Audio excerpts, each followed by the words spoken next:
Nesse momento de oração, rogamos, não nos deixes cairmos novamente nos erros. Livra-nos de todo mal, pois o vosso é o reino, o poder e a glória para sempre. Que assim seja. Graças te damos, Senhor. Graça nesse momento, agradecimentos, vibrações,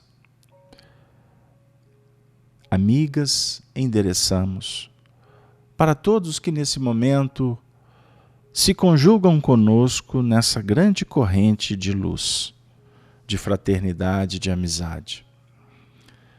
Que possamos também endereçar os nossos melhores sentimentos para todos aqueles que passam por dificuldades.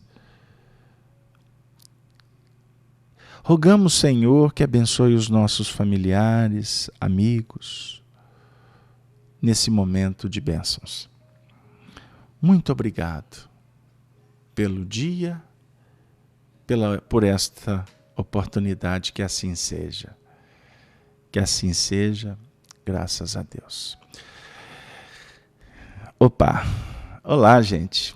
Novamente, gostaríamos de dar boa noite para todos, abraçando a todos os nossos ouvintes que nesse momento nos reunimos nesse intercâmbio bendito, nesse espaço onde procuramos estudar a doutrina espírita para que ela favoreça o nosso entendimento, para penetrarmos território adentro nas profecias, nas escrituras, nos textos sagrados.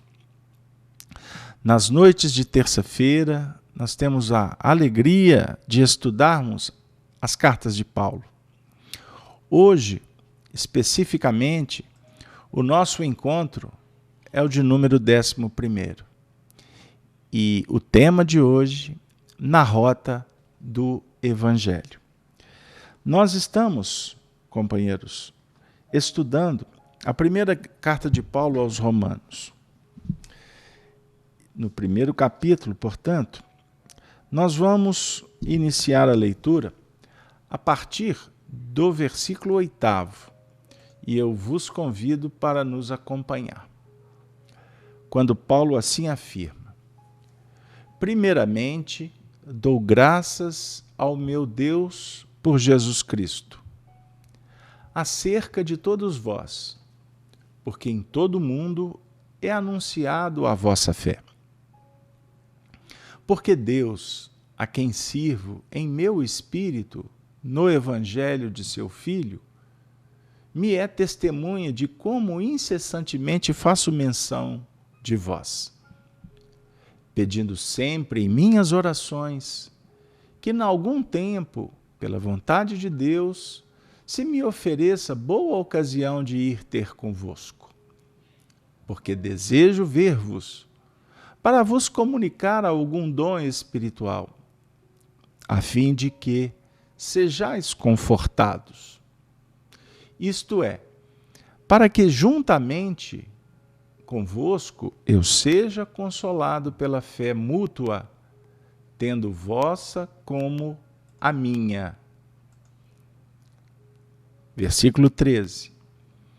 Não quero, porém, irmãos, que ignoreis que muitas vezes propus ir ter convosco, mas até agora tenho sido impedido, para também ter entre vós algum fruto, como também entre os demais gentios. Eu sou devedor, tanto a gregos como a bárbaros, tanto a sábios como a ignorantes.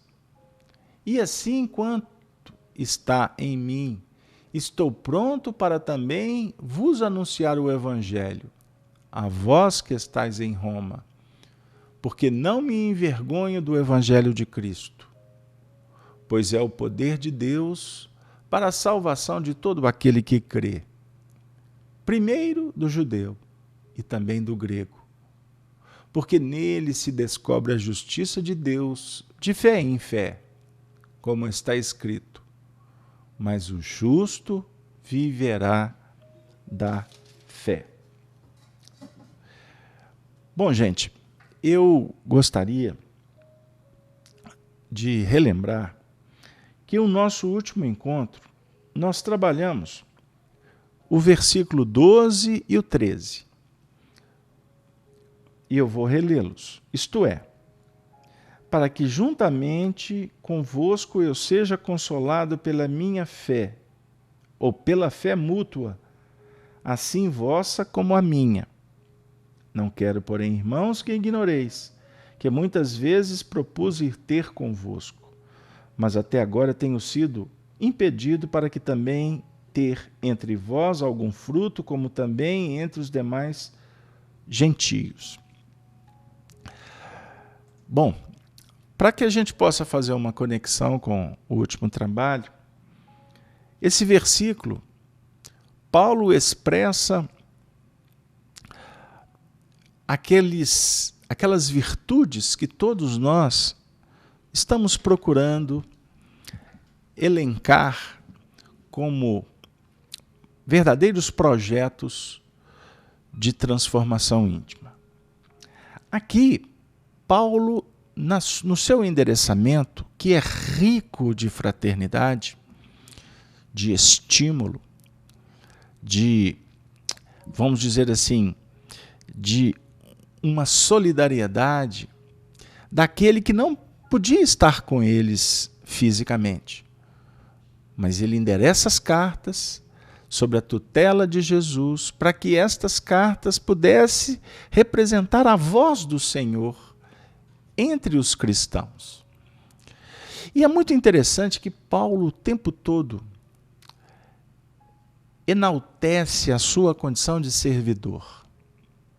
Por isso que ele expressa a humildade, mas ao mesmo tempo aquele desejo, aquele sentimento de poder coparticipar de todos os movimentos que estavam implementando a doutrina do Cristo entre os homens.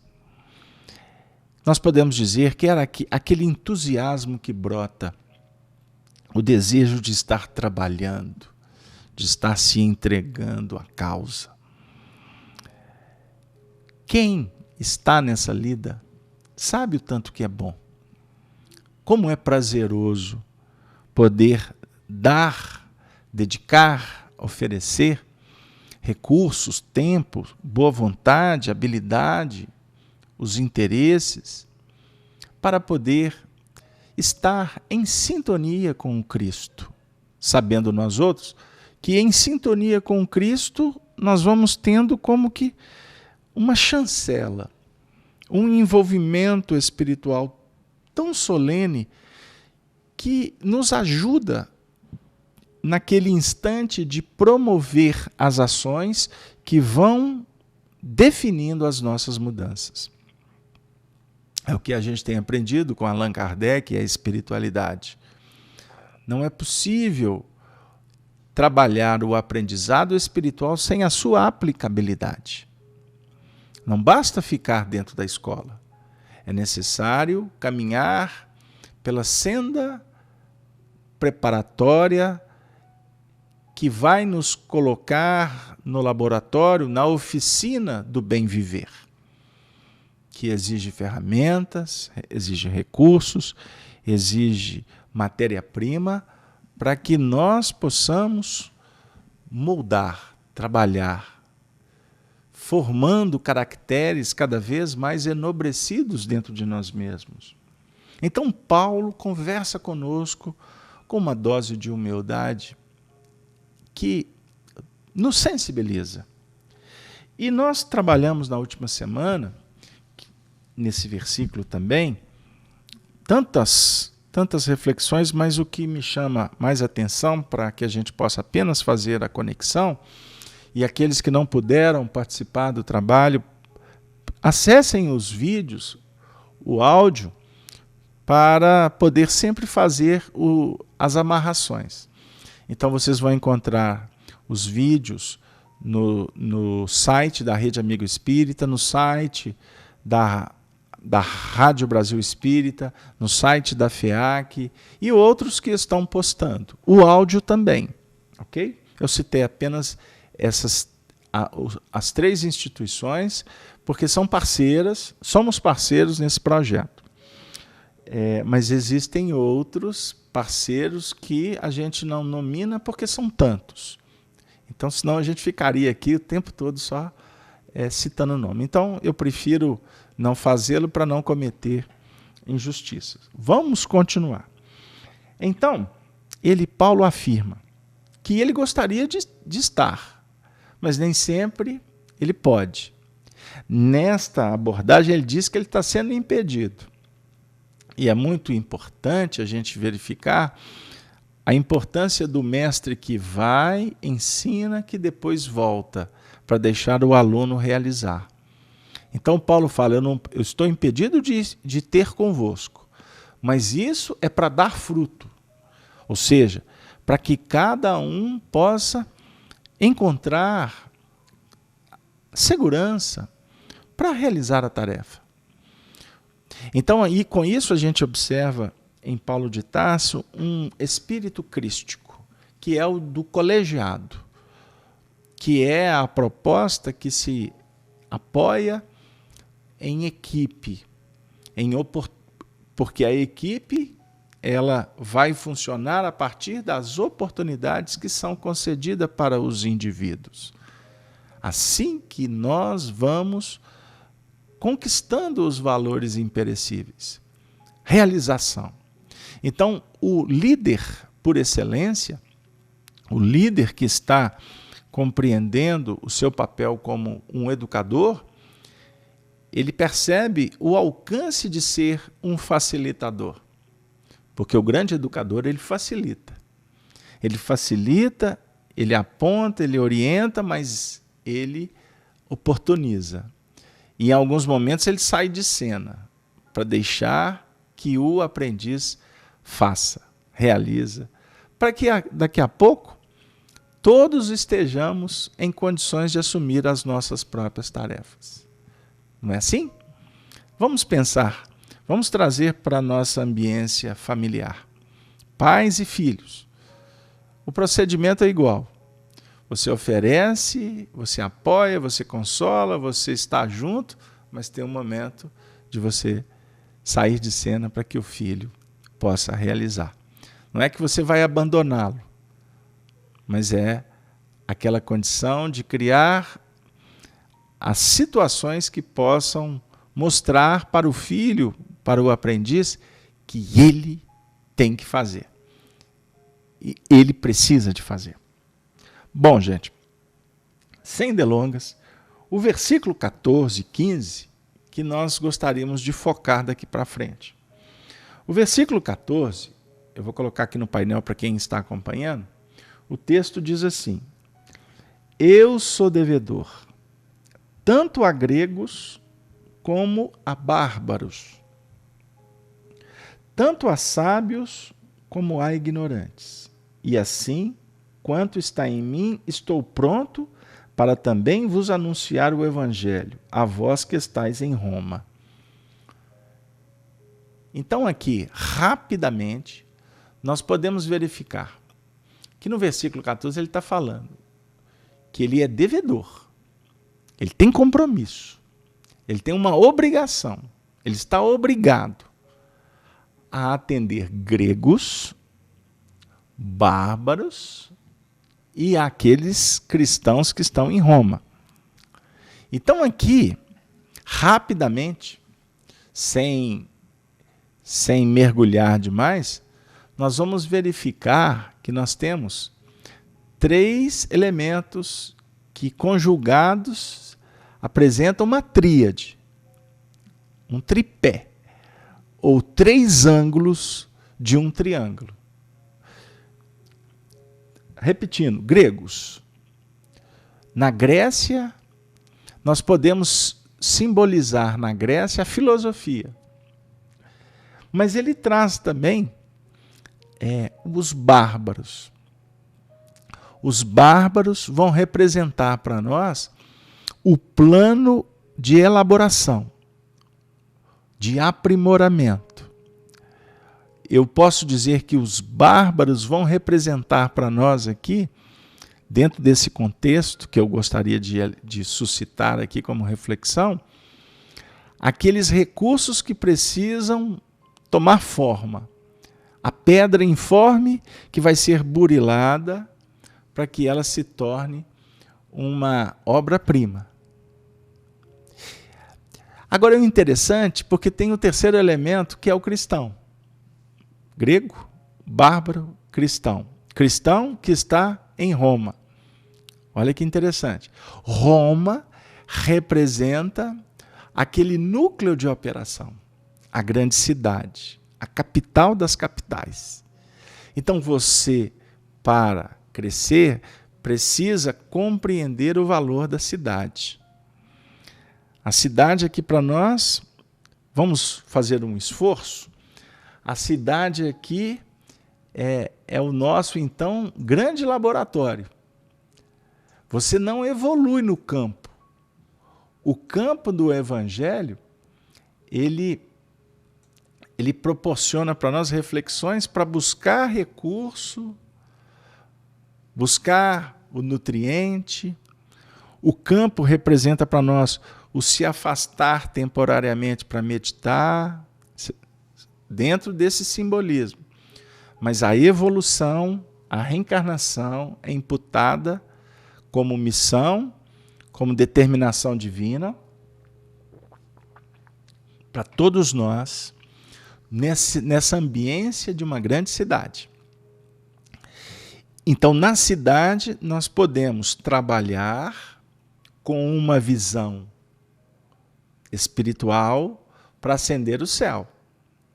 Mas na cidade também nós podemos nos corromper com todos aqueles elementos que podem se tornar impeditivos para o nosso crescimento. Então tem momentos como agora que todos nós estamos aqui fazendo um treinamento dentro de um templo em Delfos, na Grécia. Estamos filosofando. Estamos fazendo prece, estamos procurando inspiração. Muitos de nós participamos desse estudo porque temos uma expectativa de receber uma mensagem espiritual. E a mensagem espiritual para aqueles que já estão acostumados com o trabalho, vamos verificando que a mensagem, o recado que os espíritos vão dar para todos nós, aquele que nós precisamos, esse recado vai sendo dado ao longo do estudo. É uma construção. Bem-aventurado aquele que se faz criança sensível, expectante, para receber a mensagem que está sendo endereçada por nós. A mensagem não vem pronta, faz isso, faz aquilo, faz aqui e acolá, naquele tempo ou num tempo outro. Não. A mensagem vem como uma semente a ser lançada numa terra que precisamos preparar. E essa semente, ela vai se expressando na conjugação com o elemento terra, com seu potencial divino, com todos os recursos que favorecem de fora para dentro, para que ela se apresente na desenvoltura da vida de dentro para fora. Não sei se eu filosofei demais.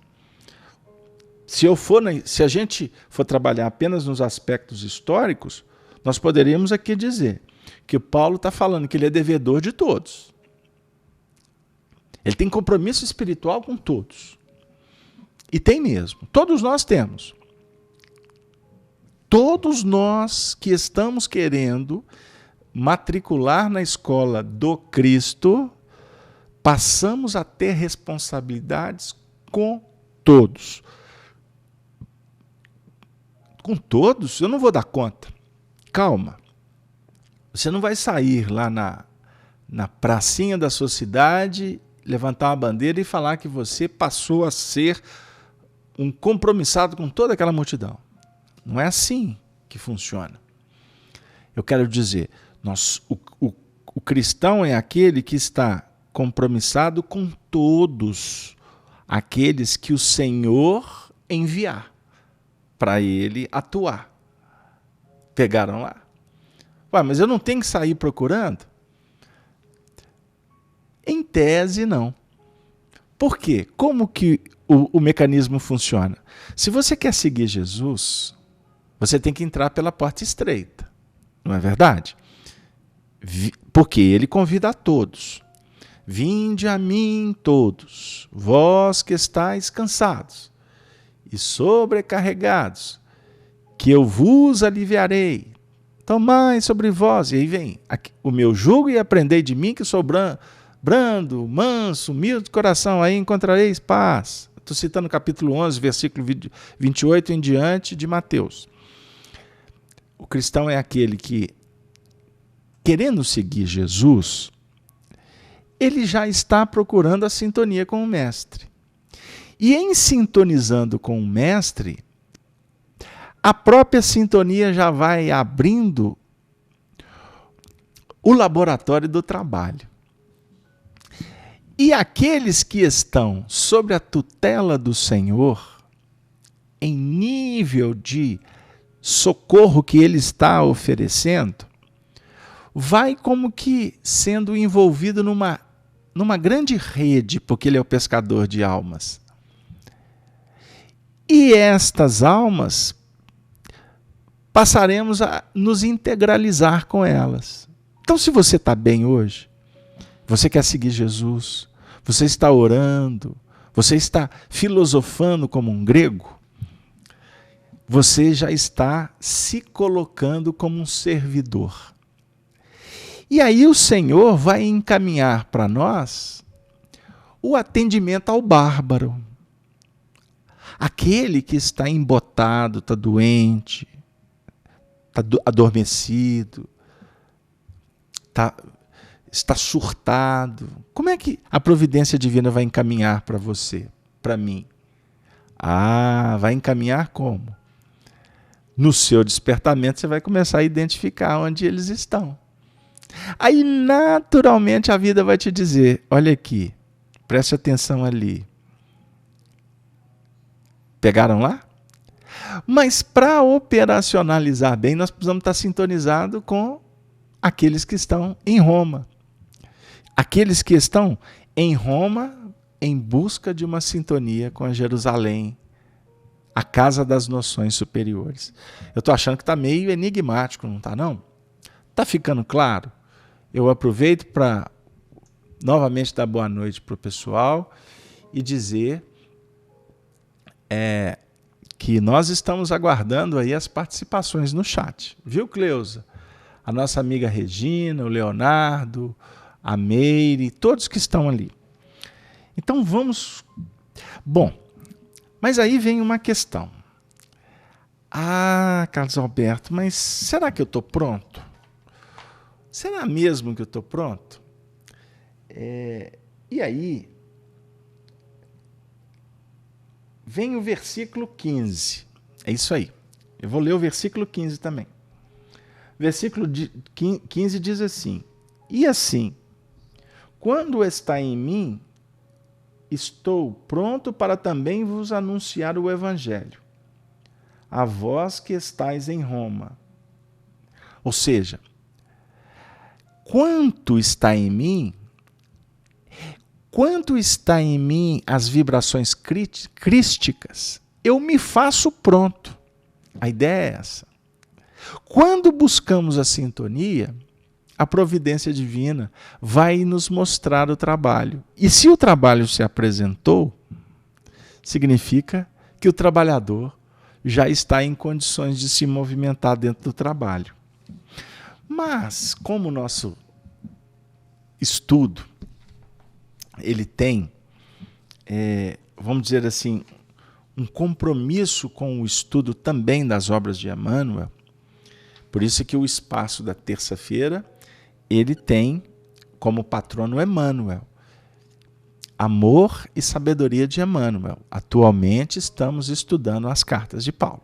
Então eu estou chamando para a história a atenção para justificar, inclusive, porque que a gente sempre estamos nos movimentando entre a obra de Emmanuel, psicografada por Chico Xavier, e a obra de Emmanuel, que tem, ao longo da história do movimento espírita, muitos encarnados que também fizeram parte dessa equipe que tinha em Chico Xavier um referencial extraordinário. Então nós separamos, viu, Cleusa? Eu gostaria de sugerir para os nossos amigos estudiosos que abram ou que pesquisem depois o livro Palavras de Vida Eterna. Palavras de Vida Eterna, na lição 102, Palavras de Vida Eterna é um livro de Emmanuel. Na lição 102, intitulado Nas Contas, repito, Nas Contas, temos uma mensagem que cai muito bem nessa nossa reflexão, nesse instante do estudo. Eu peço para vocês a permissão de fazer a leitura. Emmanuel diz assim: benfeitores garantem, instrutores educam, pastores guiam, amigos amparam, companheiros alentam, adversários avisam, relações ajudam, preces iluminam, lições preparam, dificuldades adestram, provas definem, dores corrigem, lutas renovam, problemas propõem, soluções indicam, atitudes revelam, lágrimas purificam, experiências marcam. Entretanto, segundo a palavra do apóstolo Paulo,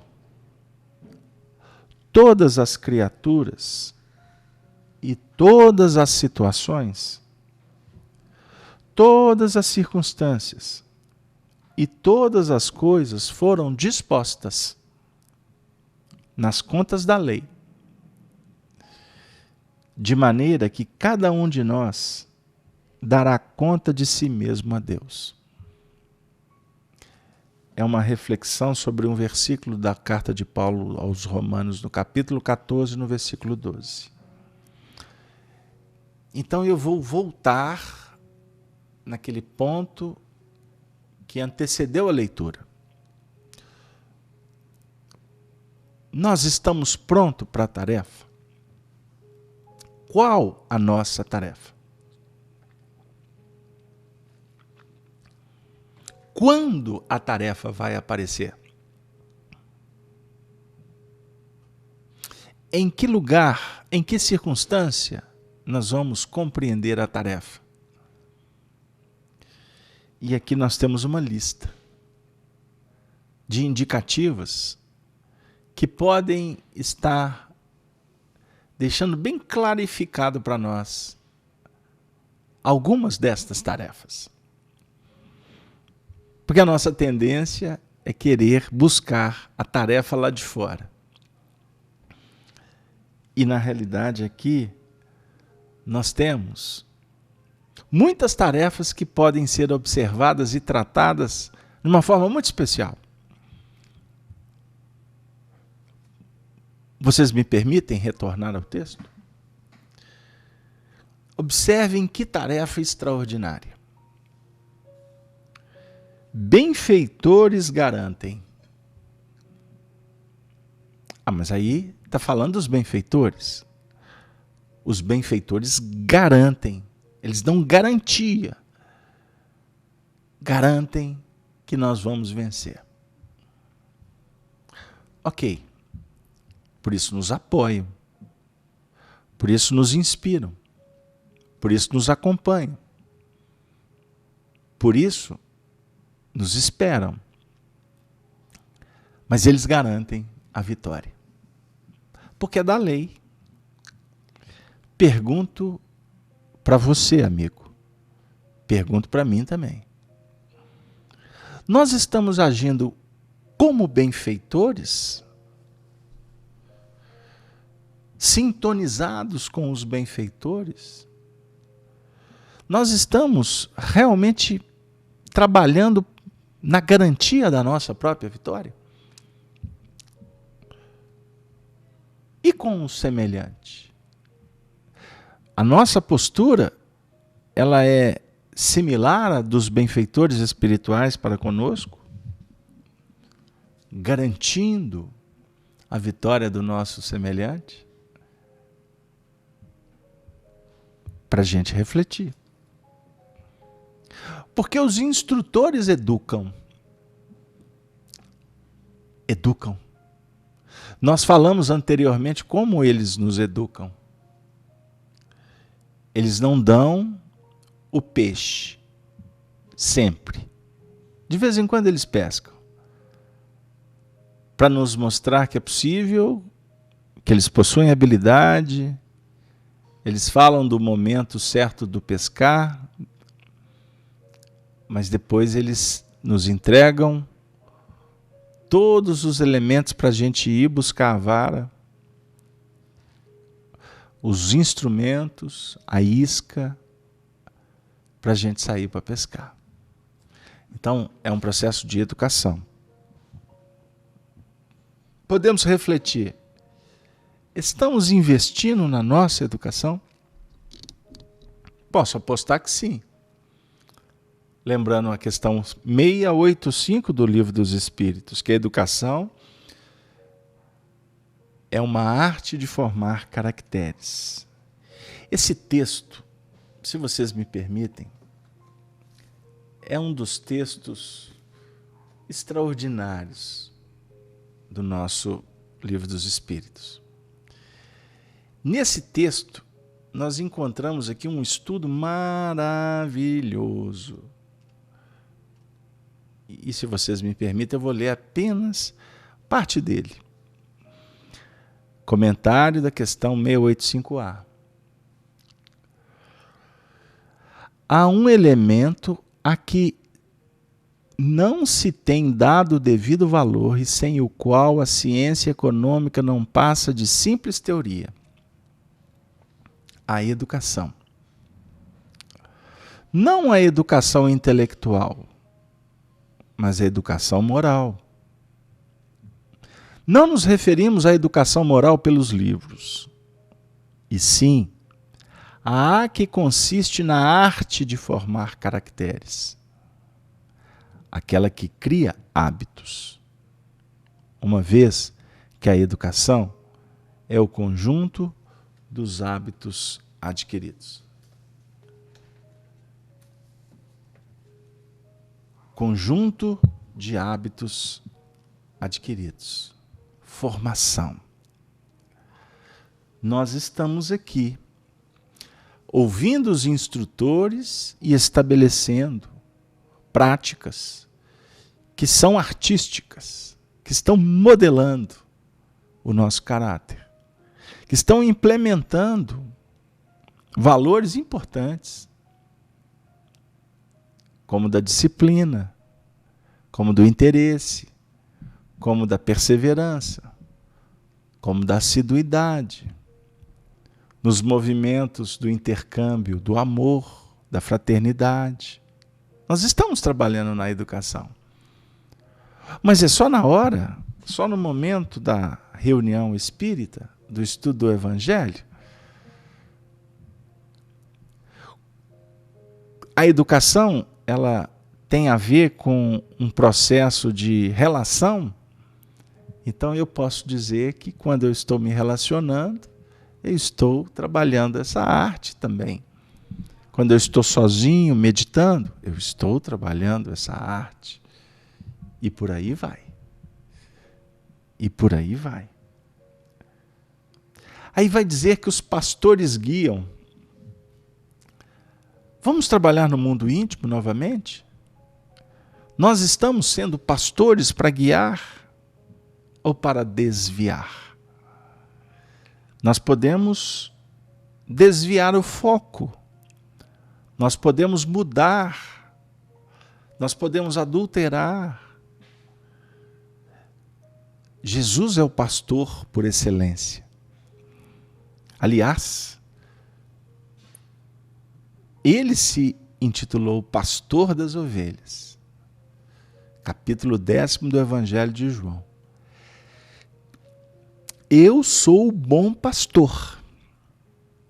Olha que importante. Ele não é só pastor, ele fala que ele é o bom pastor. Ele qualifica. Que tipo de pastor somos nós? Como nós estamos pastoreando as nossas ovelhas? Nós, à vontade, impactante, determinante? Ou nós estamos ainda trabalhando muito no desejo? Eu desejo, porque isso tem a ver com o meu sensório, com a minha sensação.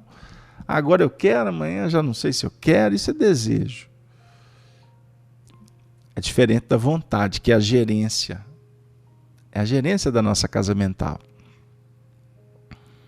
Então, como nós estamos nos guiando? Importante. Nós estamos focados nesse objetivo? Ou qualquer coisa pode mudar o nosso objetivo, a nossa atuação? Na doutrina espírita, no movimento espírita, a gente costuma dizer: nós estamos focados na base? Nós temos trabalhado mesmo no estudo de Allan Kardec? Ou a gente está divagando, porque está repetitivo, ou porque hoje não atende mais, então eu vou perambular por várias sendas. Qual tipo de livro que você escolhe para ler livros espíritas? É muito interessante, né? Que tipo de literatura te atende? Você está com a massa, querendo só os romancinhos, que eu costumo brincar chamando de xaropinho? Ou o interesse seu é de aprofundar em questões mais filosóficas? É importante a gente verificar. Não tem problema nenhum a gente ler romances. Até, diga-se de passagem, faz muito bem ler romances. Mas eu preciso de entender também que tipo de romance que eu estou lendo. Mas aí vai de opinião, de gosto. O importante é: está edificando? Ou está atendendo apenas em nível de entretenimento? Se for só entretenimento, pode ser que a gente esteja nos desviando daquele ponto que nós nos comprometemos. Os amigos amparam. Ah, como os amigos nos amparam. E como você tem amparado? Você ampara? E eu vou mais apertado. Você tem se amparado? Você tem se ajudado? Que vai ser até um tópico aqui à frente. Relações ajudam? Você se ajuda? Você tem se amparado? Você tem se auto-perdoado? Auto-perdão é um assunto importante, viu, querida? Viu, companheiro? É muito interessante porque companheiros alentam ao consolo, ao cuidado, ao carinho. Como que temos agido? A gente costuma achar que a gente está ajudando, mas a gente costuma trabalhar numa aridez, numa intolerância, que é uma coisa absurda. Então lembra do alento, que é uma proposta do Evangelho. Os adversários avisam. Eu hoje conversava com um companheiro que no nosso diálogo eu disse assim: olha, eu tenho prestado muita atenção, vai parecer até redundante o que eu vou dizer. nos sinais que batem na minha porta. Porque a vida, ela é pródiga de sinais. Ela é riquíssima. Um filme que você está assistindo no momento de descontração, se você verificar com muito carinho, ali tem um sinal para você. Ali tem algum toque interessante para você. Do jeito que uma pessoa desliga o telefone, do jeito que alguém te aborda na rua, observa como é que as coisas andam acontecendo. Outro dia uma companheira falou assim, poxa, mas parece que tem alguma coisa de errado comigo, porque eu tenho sido tão massacrado ultimamente. Aí eu falei para ela, preste atenção, que se o negócio está apertando para o seu lado, a providência divina está te dando um recado. Agora, vai ter um momento que esse recado vai parar. Então, preste atenção nos recados. Procure tirar do símbolo, ou eu vou usar uma expressão muito utilizada aqui em Minas Gerais. Procure fazer do limão uma limonada. Aproveita esse pequeno para fazer dele algo de substancial, que possa te ensinar. Preces iluminam. Você tem orado? Olha a tarefa. Você tem orado? Você tem feito orações? Eu me recordo que na sexta-feira última, nós tivemos um estudo na FEAC. Foi um tema muito, muito apropriado, muito necessário para nós. E foi um dia que a casa estava mais vazia e, coincidentemente, estava acontecendo a abertura das Olimpíadas lá no Rio de Janeiro. E fui muito inspirado durante o estudo e fiquei falando muito sobre pira, sobre tocha, etc., do medalhista da Olimpíada, do esporte como superação. Aí falamos sobre o esporte como um projeto de globalização, de unificação, de um incentivo à alegria, aos bons sentimentos, às conquistas sobre si mesmo. Falamos de tantas coisas. E aí, terminado o estudo, voltamos para casa e eu fui assistir partes da cerimônia da abertura das Olimpíadas.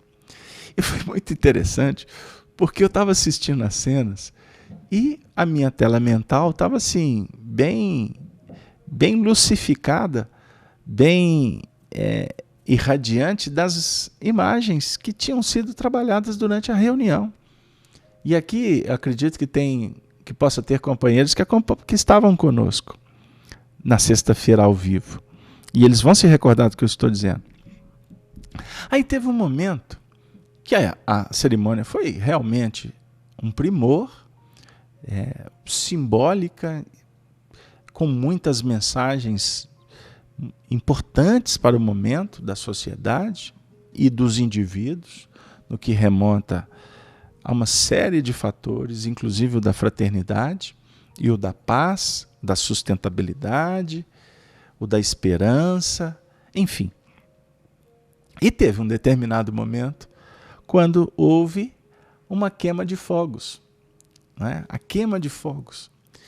E naquele momento eu vi uma cena que para mim foi espetacular. Espetacular.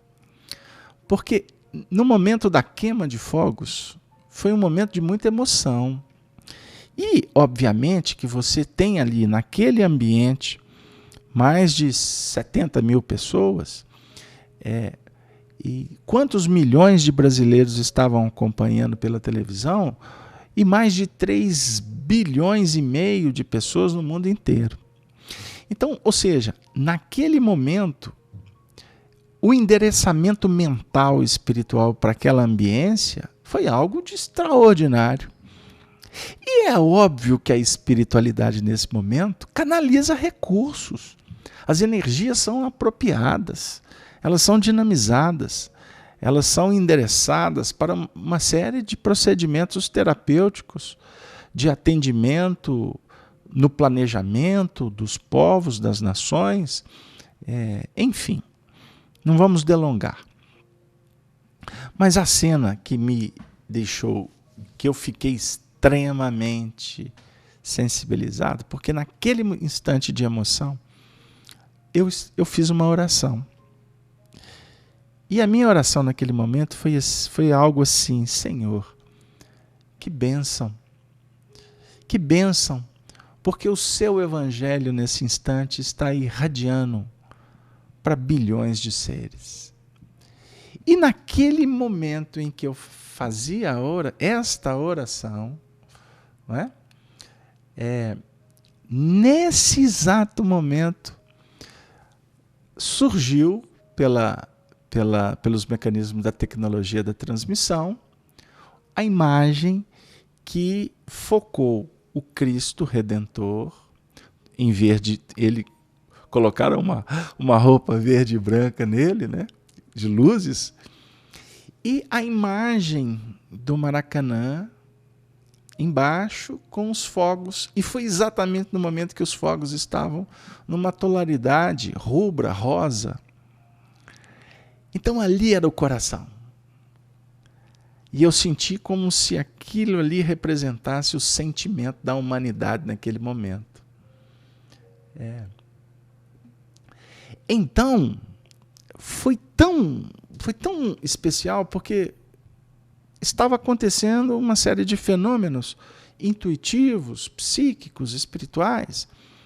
E no meu caso, de uma insignificância total, uma miséria completa, mas eu, na minha condição de individualidade, estava sintonizado, mas também expectante. Numa oração, mas ao mesmo tempo analítica, por que não dizer? Tentando tirar ali elementos que pudessem auxiliar a minha individualidade no que remonta aos meus compromissos espirituais, como também às tarefas que nós realizamos em termos de divulgação.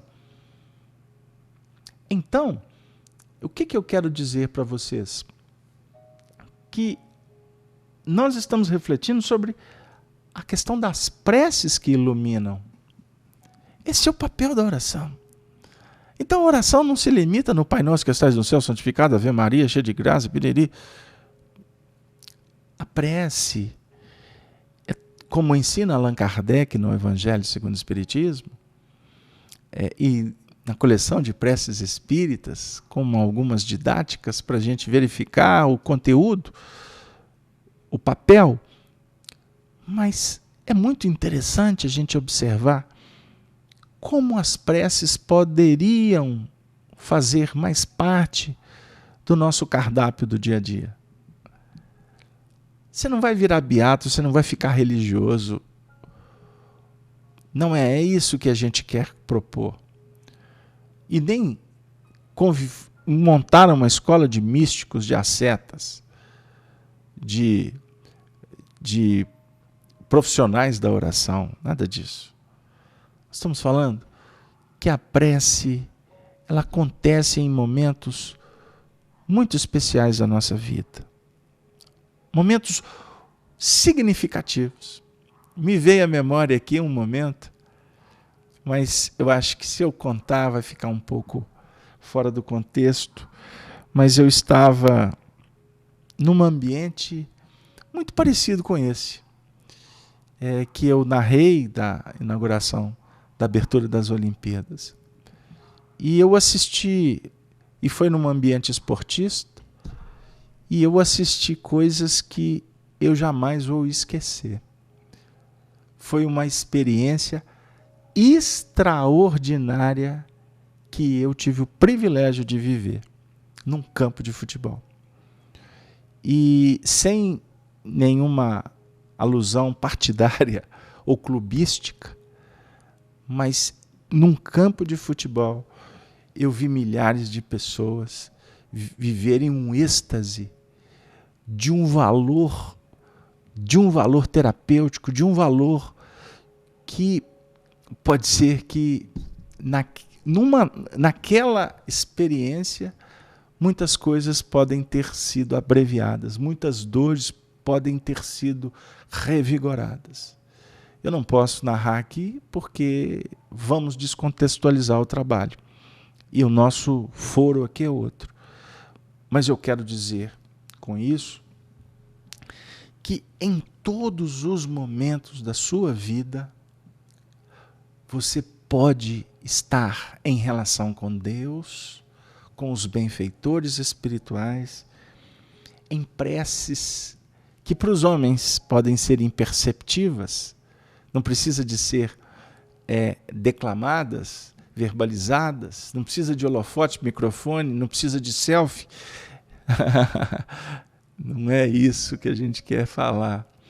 Nós estamos querendo dizer que a prece do justo, como ensina Emmanuel, ela tem um valor, ela tem uma expressão que abala as estruturas e que penetra nas regiões que só o amor autoriza, para que a prece possa entrar para transformar, para modificar corações, promovendo fenômenos extraordinários. Lições preparam. O que vocês acham? Quantas lições?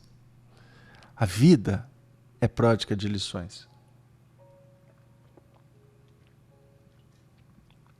E aí sou obrigado a recorrer aos universitários, a recorrer aos professores da universidade, recorrer aos poetas. E eu vou recorrer a um poeta que oferece muitas coisas boas para a música brasileira. E ele é daqui de Minas.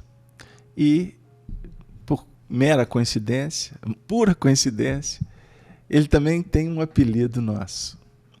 Ou eu tenho um apelido dele, né? Porque ele que é a celebridade, o Beto Guedes. E o Beto Guedes tem uma letra que diz que a lição, sabemos de cor. Lições preparam. As lições sabemos de cor. Só nos resta aprender. Dificuldades adestram. Agora vamos conversar sobre as dificuldades como aquelas tarefas mais extraordinárias. É dessa que eu gosto. Lições. Dificuldades. Porque as lições preparam. Mas são as dificuldades que adestram. Meu amigo, facilidade favorece a zona do conforto, da acomodação, que pode promover até a indiferença. Vamos compreender, vamos apreciar. Olha o que eu vou dizer. Não é de uma forma vaidosa, mas vamos valorizar a história.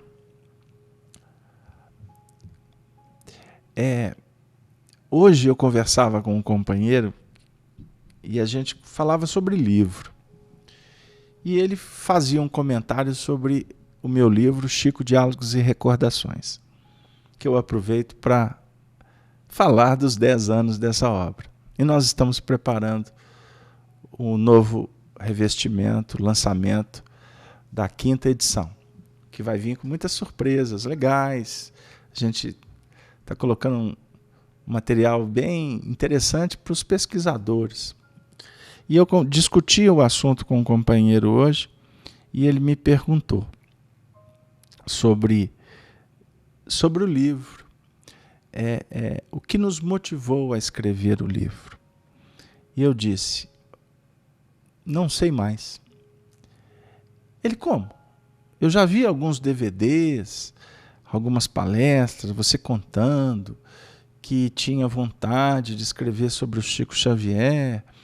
Aí você encontrou o Arnaldo Rocha, e você era amigo dele, e você fez a proposta, e ele não queria. Não foi isso que te motivou? Eu disse, bom, eu já afirmei isso, mas eu queria dizer que eu já não sei mais o que me motivou. Porque a minha realidade hoje é outra. A minha realidade é outra. Os meus desejos, os meus sonhos são outros. Então, o que foi lá atrás, eu posso citar a partir de uma visão que eu tinha da época. Porque tudo vai modificando numa velocidade extraordinária. E não dá para a gente ficar preso no tempo. Tá, existem fatos, existem dados. Não tem como você rasgar a história. Ok. Mas hoje, quando eu vou falar daquele tempo, eu já trabalho a abordagem de uma maneira muito diferente. Se eu pudesse, eu faria tudo do mesmo jeito? Não sei te dizer. Confesso que eu não sei te dizer. Mas uma coisa eu te afirmo. O meu filho, lendo o livro, ele disse assim, pai, que legal isso aqui. Como é que foi essa história? Aí eu peguei e fui ler aquele texto que ele estava lendo. E eu falei assim, mas isso aqui não fui eu que escrevi, não. Ué, pai, está no seu livro. Aí eu disse, te confesso que não me recordo. Não fui eu que escrevi. Essa história aqui já tomou uma dinâmica completamente diferente. A gente começa a entrar numa relação atemporal, transcendente, que vai efetivamente nos libertando de uma série de procedimentos. Agora, para chegar nessa condição, houveram muitas dificuldades que foram vencidas. Para mim chegar naquele ponto, começar. Dificuldades outras que me colocam na condição de olhar para trás e ver o passado com outros olhos. Isso eu estou falando de uma coisa muito simples. Como que você olha para a vida hoje é completamente diferente do que você olhava há 5 anos atrás. Mas é importante que você, eu, todos nós possamos valorizar a trajetória. De vez em quando, não é ser saudosista, não, mas parar, lembrar do titio, do vovô, do primo, encontrar com eles, bater papo, olha como é que foi, dar risadas, chorar juntos, pegar a história, né?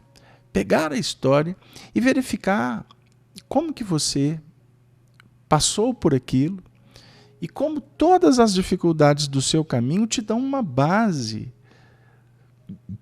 para você se graduar, para você se candidatar para outros desafios que estão bem próximos da sua alçada, da sua responsabilidade, da sua maneira, do seu convite, do teu desafio para realizar, para vencer esses embates que estão chegando para você. Não olhe para a vida com desespero. Nem se julgue o último. Não pense que o seu problema ele é melhor, ou ele é maior, ou ele é pior. Esse momento atual, esse desafio que está para a sua competência, ele tem um endereço bem específico. E o objetivo dele é te fazer uma pessoa especial. Provas definem. As provas vão definir de acordo com as suas respostas. Isso é extraordinário. O Emmanuel apresenta uma didática aqui transcendente, que não dá nem para a gente ficar muito vinculado em cada expressão, porque senão a gente não encaminha o trabalho. Ele vem falar das dores que corrigem. dores que corrigem. A aflição, a dor, a angústia, a doença, corrige mesmo. Corrige mesmo. Porque diante da aflição, a gente observa a nossa impotência. Porque nós precisamos de ver o potencial, mas também somos convidados a verificar que ele tem um quanto, uma possibilidade. Existem limites que precisam de ser respeitados. E no início da jornada nem sempre se para pensar nas consequências das escolhas. Então as dores, o objetivo delas é de corrigir mesmo. Porque as lutas vão renovar. A cada luta, renovação. Forças novas, recursos novos. Você pode estar batendo, você pode estar lutando há décadas. Mas a cada reinício foi diferente. As pessoas podem ser as mesmas, não é? O painel pode ser bem parecido, mas a renovação, ela é extraordinária, ela é bênção divina. E aí os problemas propõem. Como que o Emmanuel apresenta o problema? Isso é belíssimo. Não é? Isso é belíssimo. Aí eu vou dar um break aqui, porque eu estou vendo a Marilac comentar o seguinte. A impressão é que o véu vai se abrindo e a leveza do olhar vai desprender a essência que vai sendo revelada em nossa maneira de ser. Muito bem, Marilac, ficou inspirada. A Helena escreveu assim: é normal escrever e depois ler sem identificar como seu. Acontece quando se foi inspirado a falar e escrever. Ela está se referindo ao meu comentário sobre o livro. Eu estou um pouquinho atrasado com vocês no chat. Mas é isso aí, viu? É isso aí. Ainda mais quando foi inspirado. Mas, no meu caso, o livro foi todo muito inspirado, né? Coordenado pelos benfeitores, tendo o Emmanuel na direção, enfim. Mas eu estava apresentando um painel assim de você voltar com os olhos de hoje. Aí eu vou fazer um desafio para vocês. Quando a gente estuda história, é complexo você analisar a história com os olhos do atual, do hoje. Por isso que para estudar história com mais desenvoltura, aproximando mais do real, nós precisamos de contextualizar primeiro para você chegar lá naquele ponto. Não é? Naquele ponto que está registrado. Porque senão você vai se precipitar, você vai voltar para o passado com intolerância, com condenação, não é mesmo? Essas aulas, eu tive o privilégio de tê-las com Arnaldo Rocha e Honório Abreu em reuniões mediúnicas, quando, lidando com espíritos presos no tempo, depois íamos discutir os assuntos e a gente tinha belas palestras de doutrina espírita. Então, o nosso querido Honório, por exemplo, que era um grande professor de espiritismo, profundo conhecedor de evolução espiritual, de interpretação do Evangelho. A gente vê muitos companheiros interpretando o Evangelho hoje e pouquíssimos dão os louros para quem realmente os ensinou. Porque é muito melhor, né, a gente falar da gente, né? Aí começamos a virar autoridade, referência, e esquecemos. E não damos os créditos. Isso é uma projeção vaidosa que define quedas espetaculares depois. Estou dizendo que a gente tem que ficar dando bênção para o passado o tempo todo. Mas escola, estilos são estilos, professores estarão sempre guardados na galeria dos gratos. A alma nobre é grata. A alma que está em projeção para o alto, ela reverencia a história. Ela credencia a mensagem, não pessoas. Pegou lá? Então, na realidade, eu não estou querendo aqui fazer movimento idólatra. É uma reverência que efetivamente vai respaldar a essência que foi ensinada. Não é mesmo? Então, é muito interessante voltar no tempo e relembrar daqueles movimentos da história que a gente discutia, porque sempre vinha aquela informação. Pois é, se a gente voltar no tempo, a gente vai verificar que todos os homens sempre tentaram acertar. Todas as ações, de alguma sorte, são motivadas pelo interesse em progredir.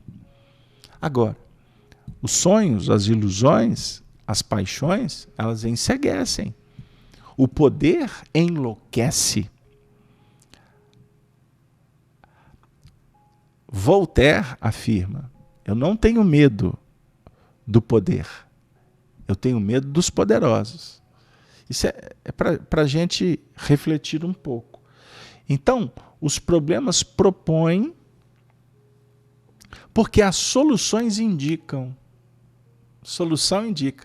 O problema propõe que você realize, que você vença, mas ao se deparar com a solução, você vai perceber que a solução já vai estar te indicando o novo procedimento que há de vir. E as atitudes revelam. Atitudes revelam. Atitudes chancelam. Atitudes carimbam. Atitudes são frutos que caracterizam a árvore, que falam de onde eles foram produzidos. Isso é importante para a gente, né?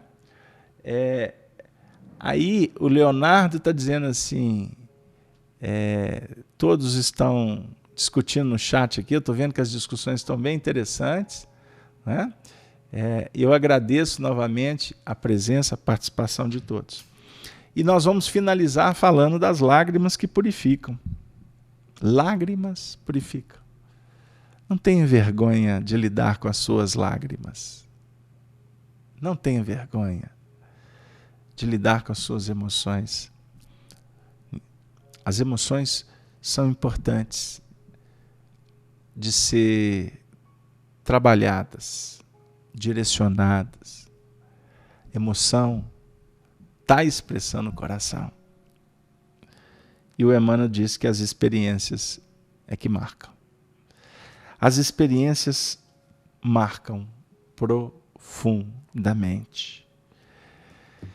Queridos amigos, o nosso tempo caminhando com uma velocidade extraordinária. Fica para nós um convite. Trabalharmos o versículo 16 e o 17 na próxima semana. O justo viverá da fé. Esse será o tema que nós já estamos definindo para a próxima semana. Eu gostaria de agradecer profundamente a todos, com muito carinho, pela participação, pelas vibrações, e nós vamos encaminhar para a interrupção do nosso trabalho.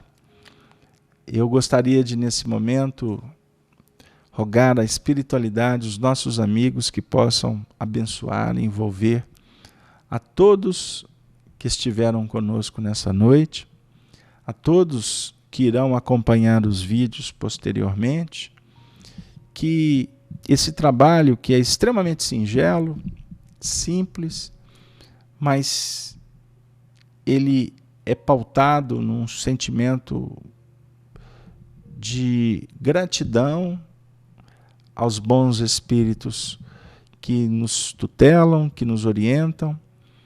E dentro desse movimento de gratidão, a gente procura dividir um pouquinho dos nossos estudos, das nossas experiências com vocês, que são a razão principal do nosso trabalho. Convidamos a todos para que nesse momento possamos agradecer também a espiritualidade que esteve em todos os lares aqui representados, os benfeitores que vão auxiliando os nossos familiares, as nossas preces que vão de alguma sorte contribuindo para limpar, purificar o nosso ambiente de convivência. Que esse momento os benfeitores possam também inspirar a cada um de nós para que nós possamos compreender a tarefa principal e as atividades que são importantes para construirmos de uma forma digna o nosso destino, um destino melhor. Que as vibrações da fraternidade, da igualdade, da liberdade responsável possam irradiar do coração do mundo que se faz no Brasil nesses dias, que toda a humanidade possa refletir junto com o sofrimento do brasileiro, mas com a alegria que o brasileiro oferece, que toda a humanidade possa perceber, sentir a irradiação do Cristo, que define o atendimento para todos, independente das nações, independente do credo, da posição. A promessa é que todas as ovelhas seriam reunidas. E o pastor, o bom pastor Jesus, realiza essa obra em cada milésimo de segundo no tempo dos homens e na expansão extraordinária de Deus. E nestas vibrações da nossa gratidão, nós agradecemos a equipe espiritual coordenada por Paulo de Tarso. Agradecer pela oportunidade bendita. Que as cartas universais do Cristo possam continuar sendo endereçamento certo para todos os corações que se encontram suplicantes de bênçãos. Que Paulo e todos os apóstolos, o Espírito de verdade, coordenando essa equipe extraordinária de benfeitores, tendo Allan Kardec, o apóstolo dos novos tempos, que todos eles possam encontrar instrumentos que favoreçam a divulgação da doutrina do nosso Senhor Jesus Cristo. E nestas vibrações finais, nós interrompemos o nosso trabalho pronunciando a saudação dos cristãos dos primeiros tempos. Ave, ave, ave Cristo. Ave Cristo. Um beijo no coração dos irmãos das Minas Gerais. Aproveitamos para convidá-los para os estudos da semana, amanhã, direto da FEAC, com o Otávio Pedersoli, a lei, uma das leis morais, não me recordo exatamente agora.